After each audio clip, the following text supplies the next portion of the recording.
আজ আমাদের লোনে টাকা জমা দেওয়ার দিন, তাই আমরা নাজিরা বুবুর বাড়ি যাচ্ছি। ওখানে বন্ধনে স্যার আসবে, টাকা জমা দিতে যাচ্ছি। ও আচ্ছা, আসার সময় দেখি নাজিরা চাচির বাড়ির সামনে অনেকগুলো চাচিরা দল বেঁধে বসে আছে। হ্যাঁ, তুমি ঠিক বলেছ, আজ আমরা ওখানেই যাচ্ছি টাকা জমা দিতে। ও আচ্ছা, তোমরা জানো না সুদ নেওয়া দেওয়া সম্পূর্ণ হারাম কাজ। এর জন্য যদি কেউ কাউকে সাহায্য করে তবে সে হারাম কাজে সাহায্য করার কারণে নিজেও হারাম কাজ করলো।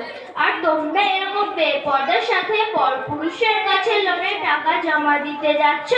তোমরা জানো না পর্দা করা প্রত্যেক নারীর উপর ফরজ। তুই আমাকে জ্ঞান দিস না, আমার কত সমস্যা তুই জানিস? আমার ছেলের স্কুলের ভর্তির ফিসের জন্য স্কুল থেকে কত চাপ দেওয়া হয়েছে। তুই আমাকে এত জ্ঞান দিচ্ছিস, আমার ছেলের স্কুলের ভর্তির ফিস কে দেবে? বল, তুই কি আমাকে দিবি? লোন নেওয়া ছাড়া আমার কি উপায় আছে বল?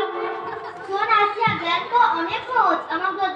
আমার জায়গায় যদি তুই থাকতিস তাহলে বুঝতিস। বাড়িতে যুবতী মেয়ে বিয়ের উপযুক্ত, এখনো একটু গহনা করতে পারিনি। তার দিন দিন মেয়ের ফ্রিজে রাতে দুচোখের পাতা এক করতে পারছি না। একসাথে এতগুলো টাকা কোথা থেকে পাবো বল? বন্ধন আছে বলেই তা সম্ভব হচ্ছে। একসাথে টাকা পেয়ে গহনাগুলো সব কিনে ফেললাম, আর আস্তে আস্তে কিস্তির টাকা শোধ করে দিলাম। এই টাকায় আমার সমস্যা কি আছে বল? আরে বাবা, সমস্যা কার নেই? কম বেশি সকলেরই সমস্যা আছে।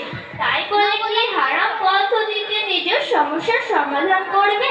আচ্ছা, তোমরা লোনটা নিয়ে কিস্তির জন্য যে টাকা দিচ্ছ সে টাকা জমা করে কিছুদিন পর ওই টাকায় তোমরা তোমাদের সমস্যার সমাধান করতে পারবে।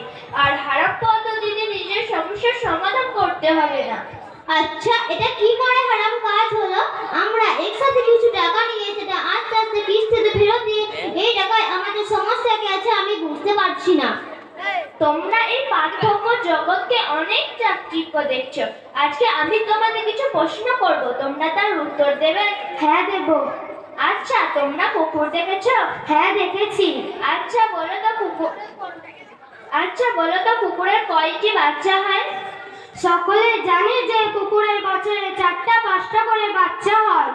আর বলো তো একটি গরুর বছরে কয়টি বাচ্চা হয়? গরুর বছরে 1টি করে বাচ্চা হয়। তোমাদের কথার মাধ্যমে এটাই প্রমাণ হলো যে কুকুরের অনেকগুলি বাচ্চা হয় আর গরুর কম। আর কুকুর আমাদের কোনো কাজে আসে না, তার সংখ্যায় অনেক বেশি জন্মায় আর গরুর সংখ্যায় অনেক কম জন্মায়। কিন্তু গরু আমাদের কত কাজে আসে। সারা পৃথিবীতে গরুর মাংসের জন্য কত গরু জবাই করা হচ্ছে, তাও কি গরুর সংখ্যা কমেছে?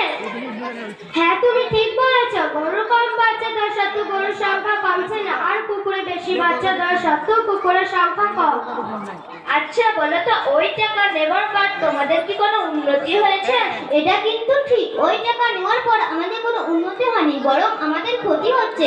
আমাদের হাটে একটা ব্যবসা করতাম, ভাবলাম বেশি কিছু হলে বেশি করে মাল তুলবো। লোন নিয়ে বেশি করে মাল তুললাম। এখন কি সমস্যা? মাল নিয়ে হাটে যাই কিন্তু মাল বিক্রি হয় না। লাভের মুখ তো দূরের কথা, দেনায় জড়িয়ে পড়লাম। আর লোন নেওয়ার পর থেকে আমাদের লোকটাও আর আগের মতো খাটতে চায় না। সব কাজ লোক নিয়ে করতে চায় আর নিজে ঠ্যাঙের উপর ঠ্যাং তুলে বসে থাকে। কি বলবো, ছেলে মেয়েদের প্রাইভেটের টাকাটা আর মক্তবের মাইনেটা সময় মতো দিতে পারছি না।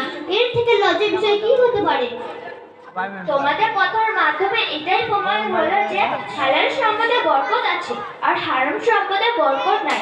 আর তোমরা যতই বলো না কেন, ওই টাকা নেবার পর তোমাদের উন্নতি তো দূরের কথা, বরং তোমাদের ক্ষতি বেশি হয়েছে। আল্লাহ তাআলা কোরআন শরীফে বলেছেন, হে ঈমানদারগণ, সুদযুক্ত খারাপ কাজ থেকে নিজেকে বিরত রাখো। হ্যাঁ, তুমি ঠিক বলেছ, যখন থেকে বন্ধনের লোন নেওয়া শুরু করেছি সংসারে অশান্তির শেষ নেই। তাহলে এই গুনাহ থেকে বাঁচতে আমাদের কি করণীয়? এখন তোমাদের তাওবা করতে হবে। তাওবা করলে কি সত্যি সমস্ত গুনাহ মাফ হয়ে যাবে? তাওবা করার পর এই গুনাহের কাজ আর না করো, তাহলে আল্লাহ তাআলা তোমাদেরকে নিশ্চয়ই ক্ষমা করে দিবেন। আমরা তওবা করতে জানি না, তুমি কি আমাদেরকে তওবা করা শিখাবে? হ্যাঁ, অবশ্যই, আমার সাথে বলো, আস্তাগফিরুল্লাহ আস্তাগফিরুল্লাহ রাব্বি রাব্বি মিন মিন কুল্লি যামবি যামবি ওয়া আতুবু ইলাইহি ওয়া আতুবু ইলাইহি। এবার তোমরা এই পাপ কাছ থেকে মুক্ত হয়ে গেলে। এবার তোমরা নামাজ পড়বে ও দিন শিখবে। অবশ্যই নামাজ পড়বো আর কোনোদিন বন্ধনী লোন নেব না। ওই সমস্ত কাগজপত্র দিলাম ফেলে। আজ তুমি না থাকলে খারাপ কাজে আমরা যুক্ত থাকতাম। তোমাকে অনেক ধন্যবাদ। আচ্ছা তুমি সব কোথা থেকে শিখেছো? ঘেনুয়ার দিনিয়াত মুনাজ্জাম মক্তব থেকে।